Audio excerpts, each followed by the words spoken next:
Okay, okay, guys, let's give the floor to Sierra. And Thank you. yeah, just go ahead. Hello, everyone. This is the Legal Department Seminar. I'm the Legal Director, Sierra Stevenson. Okay, next slide. Are you gonna, what are you doing? Okay, yeah, this is me. And then this is Sophia. So I'm the Director of Legal Department. I'm also currently the sub-team lead of the contract management side of things. And then Sophia is the team lead for regulatory compliance. Next slide. So to kind of dive into what that means, contract management is looking at contracts with external bodies. So this doesn't include things like onboarding or just kind of getting your own like internal team up to speed on things. This is contracts with the club or your project team and people either signing up for like some sort of course or like external parties with other things. So this could be enrollment contracts, it could be waivers, even like MOUs, which are just sort of softer kind of documents denoting an agreement between two parties. These are going to be used for partnerships between the club and, for example, other clubs. The regulatory compliance. So this is going to be where school approvals are going to come in, as well as governmental approvals. So looking at whether you're working with animals or certain chemicals or things that UCLA is going to be concerned with, is going to go through regulatory compliance. Yeah, next slide. Oh yeah, so one of the specific tools that we use on the contract management side is DocuSign, which I'll talk about more in just a second. Yeah, setting something up on campus as well is going to require campus approvals, so that's going to go in regulatory compliance. Okay, accounts. So this is one thing that could be important to know is that legal department manages the usernames and passwords for everything that the club itself is signed up for. So for example, DocuSign, again, we'll talk about that more, but that's the contract management software. To get into DocuSign, it needs to verify through the BHS email. So again, username and password for that we manage. So if you run into issues like that, let us know. Or if you change a password to something, for example, like social media team recently changed a password, I think, that is something where you want to let legal know so we can update the spreadsheet. Next slide. Oh, there was more. Okay. Is that it? Okay, good. Yes. Okay. Yeah, so this is where DocuSign comes into play. Again, DocuSign is a contract management software. This is where we can create template documents that people can interact with. So with actually like the fields where people type in their name and their date of birth, and they can electronically sign it as well. So again, waivers, enrollment contracts, things like that are going to be managed through DocuSign. So we have templates that the club follows that are standardized.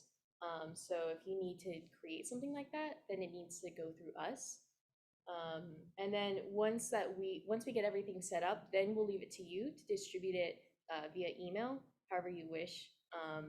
It's going to be a link that you'll send out to people, and then it'll create an individual form that they can fill out. It'll be attached to like their name and stuff, and it'll all be ready for you to go. So to do that, you can reach us on Discord in the service channels. It has the blue arrows. It's not too hard to find. Next slide.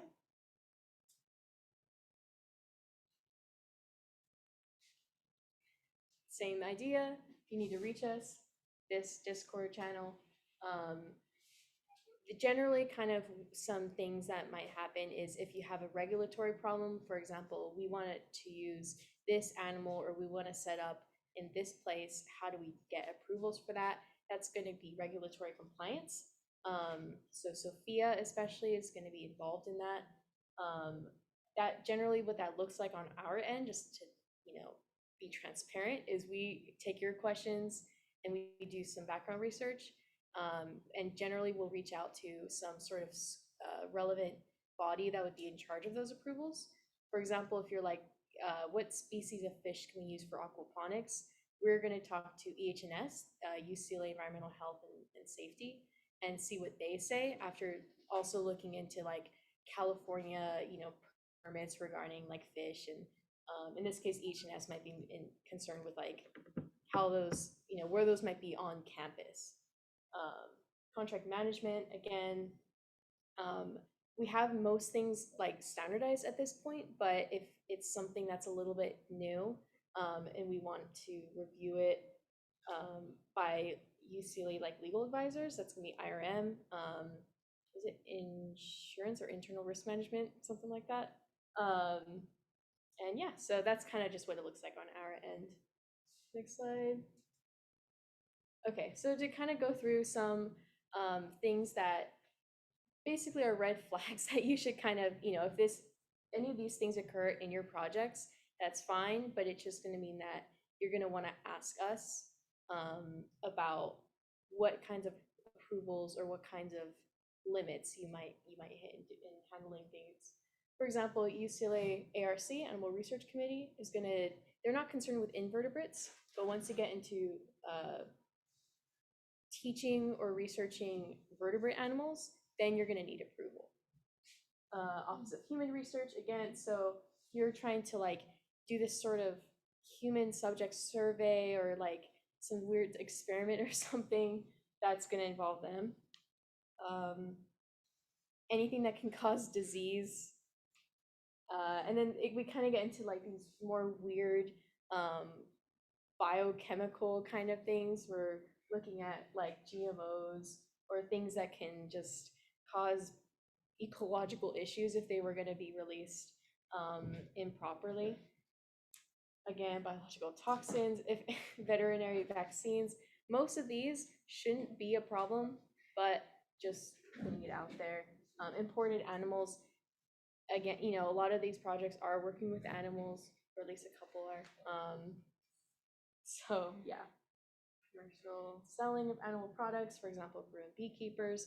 If you're selling a food item, that has to go through a lot of different approvals in terms of like the health department, or how are you preparing this, and is it gonna be commercialized or whatever.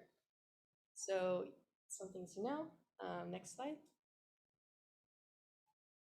And again, just to kind of lay out all the different types of contracts that might come up. If you're doing a course like LEAD or the Brew and Beekeepers course, where people are enrolling in it, and in some cases, say if they're not UCLA students, they might have to pay for it. Especially once money is involved, you really want to keep people accountable by making them sign a contract. And DocuSign can even take payment information right off the bat. So it just makes that process a lot easier. You don't have to go track down people to try and get money from later on. Registering with government entities.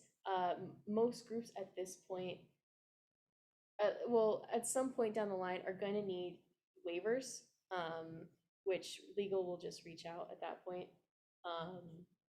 But for example, Brew and Beekeepers has already kind of gone through this process where, because the rooftop apiaries they have bees, you need the epinephrine waiver, general liability, things like that, just to make sure that people understand the risks involved in being near that area, and consent to things like their photos being taken, or general liability protects the club from if anything were to happen.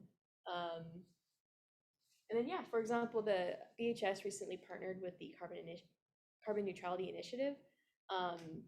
And so nothing needs to be set in stone in partnerships like these. We just kind of agree that, we have a common goal, and we want to just help each other within the capacity that we have, whatever that looks like.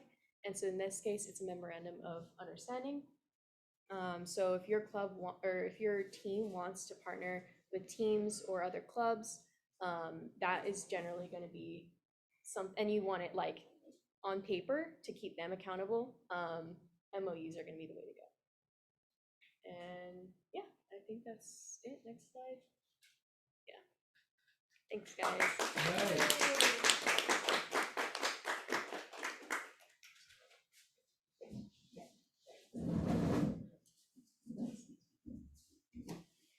Sierra, I'm signing a lease for the summer.